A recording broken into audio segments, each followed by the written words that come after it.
Hey guys, I'm here with my friend Jason Young from North Point Ministries, and we are excited to have him. Jason has a great experience and wealth of knowledge when it comes to guest services and guest experience. And so, Jason, welcome. Thank you. Thank you. Good to be here. You guys are doing some incredible stuff and kind of leading the way when it comes to guest services and just really knocking it out of the park. I've had the opportunity to visit North Point in the past and love what you guys are doing. You are kind of at the helm, leading and overseeing guest services for the different campuses. Can you just give us a little snippet of your role, what you do, what you oversee on a weekly basis? Yeah, for sure. So we have six Atlanta campuses and kind of under the umbrella of North Point Ministries. And so it's cool. I kind of have a dual role. So I'm based out of our Buckhead church location. And so direct the guest experience there. And then I also lead our guest experience teams across all six campuses. And so there's some incredibly talented people there, better at a lot of things than myself. And so we just try to work together to figure out, like, how do we get to know the guests? How do we get to know the volunteer and create a great experience for both of them? So it's a fun role. It's fun to help team members learn, explore new things, try new things. And so anyways, it's super fun. Yeah, we were just talking kind of a little bit off camera about me taking my family to Disney, and you are a Disney freak. How many times do you keep track? How many times have you been to Disney? Gosh, I don't know. Here's what's funny. Every time I ask my family, where do y'all want to go on vacation? Because there are a lot of places you could go, right? Nope, not in my family. We're going to go back to Disney. And, I think there's like Disney people who love it, and there's Disney fanatics. I don't wear the t-shirt and shoes and underwear and all of that stuff. But I think the reason I like it is because most of the time they deliver a great experience and there's great people watching there. And I don't know, for some reason, our family just enjoys going there together. So we'll be going there in a couple months. So I'm looking forward to that. Very cool. I was mentioning I've been to Disney World, Disneyland, and Disney World in the last 3 months, and just blown away with like you said, their customer service, the way they host you, the way they treat you and welcome you and kind of roll out the red carpet. And so I suggest everybody go check it out at least once. And so we're going to dive into the church experience. Just about everybody tuning into this conference serves at the local church at some level. Some are lead pastors, some are worship leaders, some are over first impressions and guest services, whether they be volunteer or part-time or full-time. They oversee this wonderful ministry. And so you came up with the idea for this talk of 4 things every guest wishes you knew. So as you are leading your team, what does the guest wish you knew? And so, Jason, just give us an overview of those 4 things that you came up with. Well, super simple. One is understand feelings and functions. In other words, we got a lot of tasks to do, but we can do those devoid of feeling, or we can prioritize the feeling of the guest and do the functions. But guests come back because of the way we make them feel, not how well we do a task. So that's one wish, is understand feelings and function. 2 is be fully present. It's like being completely aware of where you are and who is in front of you. And we could talk a little bit about that later. 3rd wish is they'd love for you to see it from their view. In other words, we see the whole picture because we're accustomed to it. It's our world. We operate inside of it. But for a guest, they see these bite-sized little pieces that they kind of thread together to create, this experience. And so it's pausing long enough to see it from their view. And the last thing is reject just okay. Like, to strive to be excellent when it's tempting to just be okay. So how do you reject that? So I think those are 4 wishes a guest would want you to know. Yeah, that's good stuff. So let's start with what you just said. What does it take to reject just okay and achieve excellence? What does that look like? Yeah. So I think when you reject just okay, there is this temptation to get by, maybe even to cut a corner. It's funny. There's a couple of reasons why people will do it. One, it's like people won't see. Like if nobody knows, nobody sees, I can do just enough to get by. Another reason people will maybe do something just okay is, man, it just has to get done, right? You just gotta do it. Then it's not fun, it's not sexy, but you just got to do it.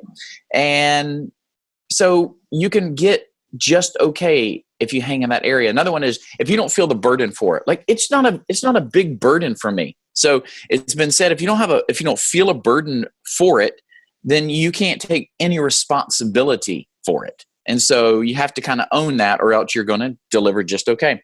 Two more, when the stakes are lower. So for example, if your one service is smaller than another, or you're not as busy at your door, at time than another, it's like, the stakes are lower. It's not as many people. It doesn't impact as many people. But the truth is, that's when you see the gaps the most. And the other area, or the other reason why people could be just okay, is they're just lazy.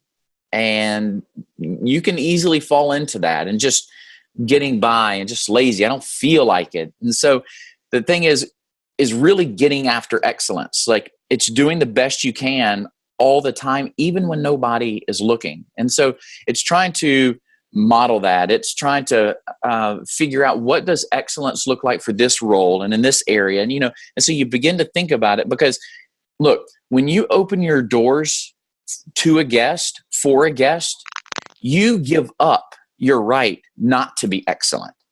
So you have to be excellent. So if you're going to open your door for a guest, you have to be excellent, consistently excellent. And so there's a temptation to reject just okay, but you have to fight against that when some of those areas begin to pop up. And you always remember excellence, excellence, excellence, excellence, even when nobody is looking. So when they do look, they discover it is being done in an incredibly excellent way. I'll say this last thing about it. I think about it like this. If there's a church attendee and maybe they've been coming for 6 months and they've been talking to their friend who hates church, bad experience with church, maybe first time in church, but kind of has baggage, or he's heard about it, and you have invited him or you have invited her, something interesting happens in that church attendee that's never happened before. They've never paid so close attention to all of the details in the experience. Is it excellent? Is it not? Is it okay? Is it not? And so, because what happens is when they choose to invite someone into their church, what they are saying to you as a guest experience team member, I trust you enough that I'm going to bring somebody because of the way you handle people, the way you handle process, the way you handle the whole experience. And so when it's done with excellence, you are giving people the confidence to invite somebody. And when they do that, they are saying to you, I trust you enough to come in and bring this guest with me. So that's why it's critical to make sure that we reject just okay and run hard after excellence. I love it. I, as you know, I do some consulting with churches as well as yourself, but I work with all different styles, sizes, denominations, musical styles. And so sometimes people will say, well, how does it look at, traditional church or blended church or modern contemporary church? And I've always said for years, excellence transcends. I don't care if you use a pipe organ or orchestra or rock band, excellence transcends. We should strive to be excellent in everything we do, from the street to the seat, from beginning to end, to be excellent. So I love that. You also talked about being fully present. And when you described that, you talked about with guests and volunteers. And so I want to know, what does being fully present with a guest look like? And then go into a little bit, because this is crucial for our team leaders watching this. What does being fully present with a volunteer look like? Yeah. So, being fully present it's making an intentional choice to be fully aware of where you are, and at the same time, fully aware of who is in front of you. It's figuring out a way to slow down long enough to be with someone. So I like to tell our team members this: when you make the choice to be fully present, you're actually making a declaration of what you value. So I declare what I value by choosing to be fully present with the person. Look, it's fascinating when you go to the retail stores, or when you go to a grocery store or a big box store or a theme park, oftentimes that when you're talking with somebody, they may be there with you momentarily, but all of a sudden they drift. Or maybe you've experienced this, that you're in a conversation with somebody and you begin to drift, and it's hard to be fully present. I like to talk about how you do that, or maybe some spaces in which to do that. And so you can be fully present mentally, not saying you're mental, but fully present. It's just simply pressing pause on what you're thinking so you can press play on what somebody else is saying. Because if we're running through all of these words in our mind and the person is sharing their words with us, at some point, one of those will win. And oftentimes it's mine. And so I got to figure out, I need to press pause on what I'm thinking so I can give you permission to press play on what you're saying. I want to hear it all. Maybe there's a question I need to ask because there's a deeper level that we could go to. There's a question behind the question. So in the mental space, physical space, right? So you speak more with your body than you do with your words. I mean, UCLA did a research project years ago, said 7% words. That's what matters. 38% tone, but 55 is the nonverbal. It's the most important, but people spend a lot of time on the words, but it's only 7%. This is fascinating. Princeton did a research project, and they said the length of time it takes to register a first impression is 100 milliseconds. And so just to compare that in real life, if you've ever seen a hummingbird, 100 milliseconds is the speed at which a hummingbird flaps its wings. And so trying to think, wow, that is very fast. In fact, there was another research project that said people will spend a few minutes gathering information about you, and then they will spend about 75% most of the time justifying whether they made the right decision about you or not. And so the body language matters. It's fascinating. We could talk about body language, but I know we don't have a lot of time to do that. But one of the things I always tell people is, when you're done with a conversation, one of the very first things that you change is the direction of your feet. They begin to point away from the person in front of you. And then it works northward. Your torso, your shoulders, your eyes, your face, everything begins, but it starts in your feet. Just watch. When you're done, your feet drift, and it typically drifts and points towards a door, the closest door. So mentally, physical, and then another area is like the emotional space. It's really just kind of going on an empathetic journey with somebody, right? It's saying, hey, like, I'm in this with you. I'm taking a stroll with you. I'm going to let you determine the pace. One of the best ways to do this, sounds silly, is giving people the gift of an unhurried moment. I mean, life is insane. I bet every one of you watching this right now, that your life is so busy. You're trying to figure out how to get it all done. In fact, you're not going to get it all done. And maybe that simple thought of not getting it all done stresses you out. But imagine if your church, the experience with your volunteer, with you, if you could give somebody an unhurried moment. They don't have to rush. They can talk. Your gestures are slower. You choose a different tone. Your nonverbal's powerful. And people don't feel rushed. This is embarrassing to say, Greg, but sometimes when I go to stores, I actually, if I need help, I'll go to an employee, and this is I preface my question to them. I'm so sorry. I know that you're busy, but do you mind helping me find whatever it is? Or could you help me with blank? So, but that's what they're paid to do. But people are so busy, I find myself apologizing that I even need to ask you a question. So what if people in the hectic schedule that they have during the week experience something different from your volunteer, your church, and it's as simple as not feeling rushed? Why is it important?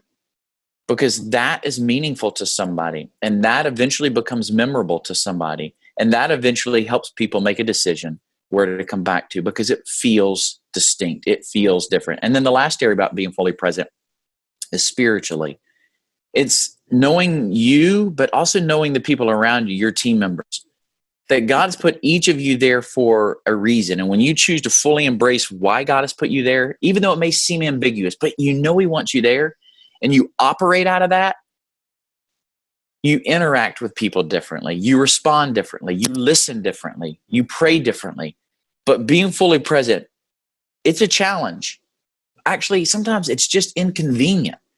Mm-hmm. But when you intentionally choose it, you're declaring what you value. And so this applies to a guest and this applies to a team member. Because if a team member feels that from you as the leader, you're modeling for them what you want them to demonstrate to a guest. And so it begins with us as we lead our volunteers or lead our staffs or whatever it may be, that we have to give these gifts, if you will, of being fully present to our team members.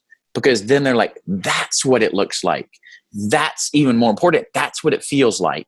And then they can go and begin to demonstrate what you have modeled to them. Does that make sense? It does. It's so important. I remember 10 years ago, I was on staff at a large church in Dallas, and I was the production director overseeing the services. And we had made a change on a Sunday morning. And when the volunteers came, there was one volunteer in particular who I approached in a hurry on a Sunday morning and said, "Hey, did you hear about the change?" And he said, "Good morning. How are you?" "I'm fine." And it was kind of like a slap in the face of, hey, people over production, people first. Yeah. And there's an old saying, and I can't remember the actual word. You probably know it, but in the movie Avatar, where they said, "I see you, I see you." Being able to look people in the eye, and something I learned being on staff at Transformation Church with Derwin Gray. One of our values was people over production.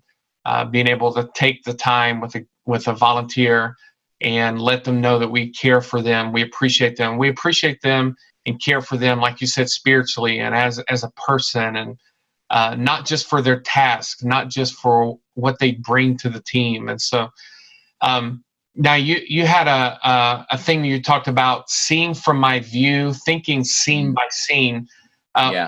With breaking each scene down, what does that look like, and how do we rebuild it based on how a guest thinks? Like, what does that mean to see from my view? Yeah. Well, I have two stories. I may only have time to tell one, but I attended this church one time, first time, and pulled off this road, pulled into the drive, and there was a parking team member there, and they directed me where to go. I went, found a spot, looked for the closest doors, went in the doors. And when I went in the doors, there was this bigger gentleman there. And he says, "Do you have kids?" Harsh. I said, kind of looked, no kids. He says, "You can't enter here. This is where kids enter." I was like, "Well, there are parents actually entering here." It's like it was parents and kids, but you don't have kids, so you can't enter here. But if you'll walk through the woods, you can go down the other way, literally the woods. And something occurred to me that day. That gentleman sees the big picture, the whole picture of what they do. I don't. I see this road into this driveway. Parking team member parks me or directs me. I'm looking for a spot, I find a parking space. I'm looking for the next door, I find a door. That's how guests see it. They see little small moments and scenes. The second story, it's shorter. I don't know if anybody's ever seen the TV show Teen Wolf. Well, I was in this TV show Teen Wolf, and the thing that I learned about it was interesting. When you watch it on TV, you see this whole episode, but when you're there recording it, it's like 30-second shot or a 10-second shot or a minute shot or whatever, and then it's woven together to create one episode. But that isn't how it's made. And so what we have to do is we have to remember that we have to break things down into small little scenes and think in those scenes, what does a guest think and how does a guest feel? So oftentimes in a church, and again, we could talk customer or guest mapping right here, journey mapping, but we won't. But for the sake of simplicity, let's say a church has 5 scenes, right? Parking, the first door they're going to enter, a hallway that if they have kids, they can go there. If they don't, maybe they're going to the fourth scene, the lobby, and the lobby goes into the fifth scene, the auditorium or worship center. And inside each of those scenes, you find transitions, right? So the scenes and the transitions have to both work well, because oftentimes we think of functions, but a guest thinks in terms of moments, right? These individual moments that make up this incredible or conflicting experience that they're going to have, because we're either going to give them something to celebrate or something that's got conflict in it. So I can either become a villain or an ally in the story. And really, I'm trying to figure out what I'm supposed to be doing. So when you break down the scenes, it allows you to put together a predictable experience that's safe, trusted, thought through for a moment for the guest. And they feel that. Then, think through seamless transitions. How do I move them between each of the scenes? And so I know hospitality is a process. Like, how we want people to feel exists, right? I get that. But we have to stay away from helping or making a guest feel processed. And it's a fine line, right? Because it could be easy to do that. So I would say that what we've got to do is allow the guest to be the hero in the story. And that's simply saying, help them to feel like they're the most important person there. Instead of, my story is more important, I want you to know that your story is more important. So that means I pay attention to every single little scene, and I try to think, how do you think? How do you feel? And then construct something around that. So seeing it from my view is seeing it from the perspective of a guest. And when you take the time to do that, it's amazing what you see. It's amazing what you identify. It's amazing how proactive you can be versus seeing this massive picture and you miss a lot of things in between. Why? Because it's what you're used to. So I work, my boss is Andy Stanley, and he, I love what he says. In fact, he recently said this in one of our team meetings. He said, what is routine to you is extremely personal to them. And so you may say, hello, good morning, 550 times that day. But that one guest is going to hear it from you how many times? Once. And so we've got to figure out, how do we, in each of these scenes that they experience once, even though you may experience it 57 times that day, they experience it once. And so we've got to make sure, just like we talked about excellence a second ago, that excellence is in each individual scene. So when they think about this whole experience, they're reminded of all of those little moments that they weave together that felt amazing. It felt remarkable, and it gives them a story to tell. That's awesome. You said something in passing about being safe, trusted, and thought through. I've quoted Andy Stanley a lot over the years, and when I think of him, I think about removing obstacles and barriers and anything that could stand in the way. And one of the things that I love about this conference and the speakers is that they're well thought through. Their processes, their procedures, their training, the Sunday morning experience, they're thought through, and that says so much. There's for somebody, it's their first time coming to church or coming back to church, and so we've got to think through it and create safe environments. And so I love that. Love what you guys are doing. You talked about understanding feelings and functions, and so I wrote down a question to dive a little bit deeper. When we create experiences, there's a lot to do, but we also have to consider the feelings of a guest. So can both things happen at the same time, or should one be priority over the other? Feelings and functions, can they happen at the same time, or is one more important? Yeah. This is one of those questions that pivots your guest experience in one way or the other. Remarkable or not? Yes, they both can hang and play on the same playground. But think about this. Maybe the best way I know to tell you is this. I made the best decision of my life on the same day that I made the craziest decision of my life. I got married. That was the best decision. The craziest decision I made actually took place at the wedding reception. I I just want everybody to have a great experience. So I'm going around making sure tables are straight. Hey, you're good. I'm doing stuff. And what's fascinating is I was focused on the task at hand, but guess what I missed? The person. I missed my wife I just got married to 15 minutes ago. And so I think what we have to remember is serving is task oriented, but hospitality is feeling oriented. And when people make a decision to come back to a church, it's oftentimes not because you did the task well, but it's way more because of the way you made them feel, right? They may not like consciously process it like that, but that's what happens. And so sometimes you may celebrate the fact, or your team may celebrate, or you as a leader may celebrate, man, we are good. We can do this and this and this, A, B, C, man, I got them trained, we're good. But you can also do that devoid of feeling. And they don't come back because you do a great checklist. They come back because of the way you care for them. It's the way you connect with their existing feeling. In other words, you say to them in your body language and in your words and in the pace of the experience that they have, I'm going to start with how you feel. And I'm going to take a walk with you the rest of the way. What's fascinating to me is that on average, people will have about 25 emotions per hour. So think about how long somebody might be at your church, your campus. Maybe an hour, maybe an hour and a half, 2 hours. I don't know what it may be. There's a lot of emotions that take place. And here's the thing. Listen to this. You're in a powerful position because you get to influence how they feel and whether they decide to come back based on how you make them feel. Now, I don't say powerful position and arrogance. I say powerful position because that's a massive responsibility. But when carefully tended to, man, you're influencing how they get to feel. And one of the things you can do is to shield them from negative emotions, right? So they come in with insecurities, but you think about what might the insecurities be, and then you jump ahead of them. You shield them, kind of like a bodyguard. So you decide what you want your guest to feel, and then you create an environment for it to happen. Say, what do I want my guest to feel today?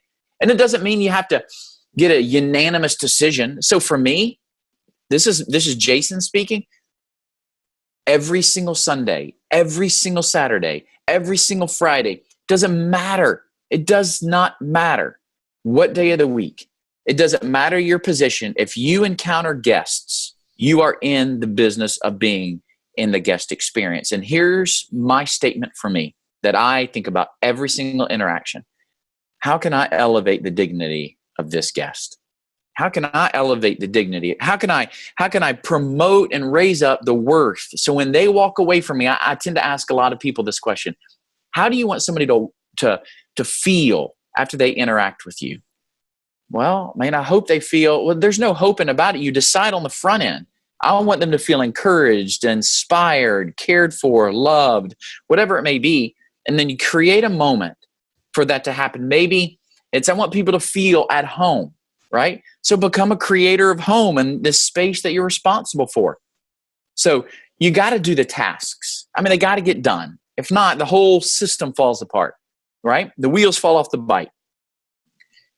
But if you do the tasks and you let the feelings lead, feelings influence people and they come back because certain feelings are very rare. In churches, man, I think we can knock it out of the ballpark with, hey, good morning, hey, good morning, hey, good morning. We can do all of that stuff. But if people don't feel from us, they can just go to the church down the street because they probably do the, hey, good morning, hey, good morning, hey, good morning. But what people long for is a feeling that's unmatched. And imagine if your church was the church that people talked about, that your people were the people that others talked about. Why? Because they care unlike anybody else. It doesn't mean you got to go do crazy stuff. It just simply means you care more than any other person. That's free. It's free. I remember Truett Cathy, and what's fresh in my mind, I just got back from doing this Chick-fil-A event, and they were talking about how being courteous, it's cheap. You just care and being courteous and nice. And Horst Schulze talks about what people want. And one of the things that he talks about, the third thing, is defect free.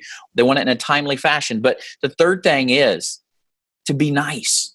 They will even forgive the other two things, but they will not forgive that last if you're not nice. So what if your people were incredibly nice because you understood how important feelings were? You led with that, but at the same time, you were still awesome at getting things done. So can they play together? They have to. Should one lead more than the other? I think so. I think feelings win out because that's how people make decisions on whether to come back or not. That's good stuff.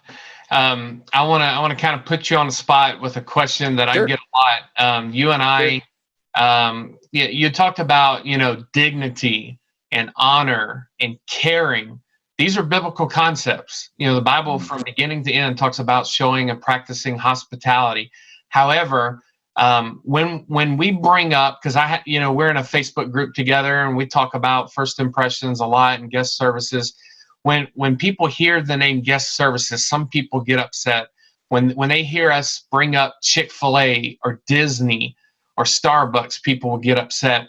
I remember going to Disney World recently and posting about it in a Facebook group and talking about what I learned there from customer experience and how I was treated. And I said the words, if a theme park gets this, how much more should the church? But for some reason, people get upset when we hold up models like Chick-fil-A and Disney. How do you respond to that? If you've spent a lot of time at Disney, we've read Be Our Guest and other Disney and customer service books, but shouldn't the church really embrace this or maybe even lead the way as opposed to maybe a theme park? What are your thoughts on bringing up Disney in the context of discussing things with church leaders? Yeah. It's an interesting question because Bill Hybel said this long ago. He responds, he's direct, honest, and sensitive. And that's about how I would describe myself. And sometimes one of those three beats the other, right? I think a lot of church people get bent out of shape over things that if they would generate and contribute, actually they manufacture energy that is, it's a waste, right?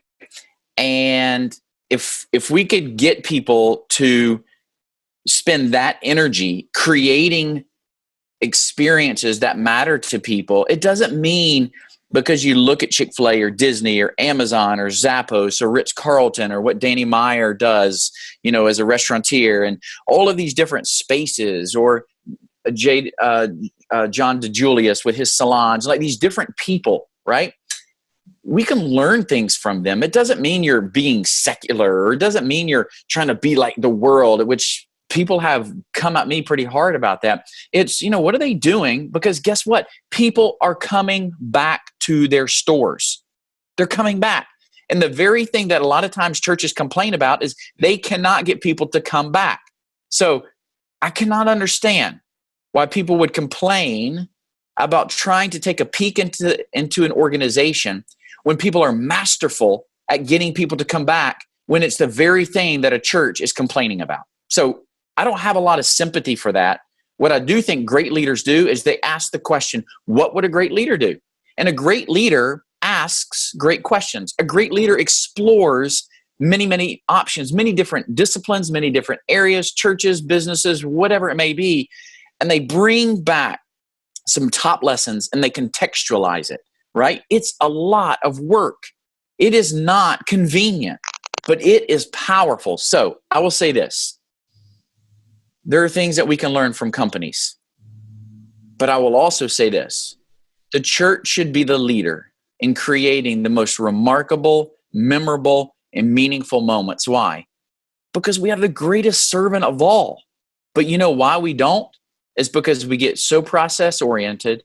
Sometimes we are closed-minded. Sometimes we refuse to learn. Sometimes we think we have it down. Sometimes we think we know exactly what the guest wants. You put all of this stuff together, and it creates a gridlock. People's preferences trump the guest feeling. And when that happens, even a volunteer's preference, a staff preference, we have to think about the person walking in the door and create an experience that is meaningful and memorable to them. So learn from different people. I study the world of human behavior. I study neuroscience. I study this company. I mean, I was just at a dinner last night and we were talking about multiple companies. I was with some Chick-fil-A execs. Guess what? They said one powerful statement I'd never heard before that came out of Stanford research, but it makes perfect sense in what I do. But you know what? My motive is to create the best possible moment for them. Why? So that when God begins to work on their heart, I've helped set the stage by doing what he's asked me to do. And so that's where I feel like it's super important. I'm not going to get lost in all of the other stuff. I'm going to try to figure out what is great, contextualize it, remove all of the obstacles, set the stage well, and let God do what he does best by giving to God what I can do best. Does that answer the question? Yeah, that's great. That's great. You said something in passing that I want to end with. I've read probably every Andy Stanley book and love it. I highly encourage people to check out Deep and Wide. We've just lightly touched on some of the concepts of removing barriers and obstacles. And there's that wonderful scripture. It's escaping my mind right now in Acts where he talks about we should not make it difficult for the Gentiles who are coming to church. But you said something in passing about come back, and you have a brand new book called The Comeback Effect, which is coming out any moment, coming out very soon when people are watching this. And so give us an overview. Tell us about the book and your heart behind it, just a quick overview and where people can find it. I believe they could pre-order already, but just let us know about the book as we close out here. Yeah. Well, I'm not real good at the whole promotion thing. So let me just say it like this. If you're anything like me, and I bet we're very, very similar, it doesn't matter church size, position, it doesn't matter. I think at the end of the day, we just want people to come back. And then when they come back and they leave, guess what? We just want them to come back. We just want them to keep coming back. And why is that important? It's important so they can hear the message. It's important so they can feel something that we give to them that maybe they're not getting during the week when they go to the sports with their kids, or they're driving to get their car washed, or they shop at the retail store, or whatever it may be. I just want them to come back. And I am assuming that you want people to come back too for really, really big purposes. So this book just simply gives really 10 practical ideas, stories, some resources and tools. And it's really how hospitality can compel your guests to return. Because really at the end of the day, it does come down to hospitality and caring. It's a feeling. And so people make a decision about that. So it's available for pre-order on Amazon if you want to check it out. But it releases on July 31st. And, so we'll have some free digital tools and things of that nature that'll roll out in the next couple months. But it's been a fun learning process. And there's things in there that you're like, you work in a big church, it wouldn't apply to me. Well, what's cool is I teamed up with a guy that is in a smaller church, and it works for him. You know why? Because people are people, man. Right. People are people. Denominations are relevant. People are people. Size is irrelevant. People are people. And so I think that you could use this to just talk with your team. It's great that if your team went through it, so you can share the same language, you can share some ideas, and you can navigate. What if we tried this, or if we tried this, or we don't like that? Great. Throw it away and maybe look at something else. But at the end of the day, it's creating a moment, affecting people so much they want to come back. Awesome. Well, I hope everybody checks out your book. I know I'll be giving away copies and sharing it with others. You said something I want to close with, and just let people kind of wrestle and chew on. We'll have a little bit of a break, and people can kind of just discuss it with their team and think about it. People are people. It doesn't matter if you are the size of North Point or a church of 1,000 or 100 or 25. Sometimes when people look at a large church like your church, they think, well, you have these superhero volunteers. They work 9-to-5 jobs. They're just regular people. They're volunteers, just like volunteers at my church. We work with people, and we serve people, and we honor people, and we welcome people. And so I hope people take that away. Jason, thank you so much for pouring into the leaders that are watching this. It's been great having you. Thank you so much. Hey, Greg, it was fun, and thank you very much. I enjoyed it.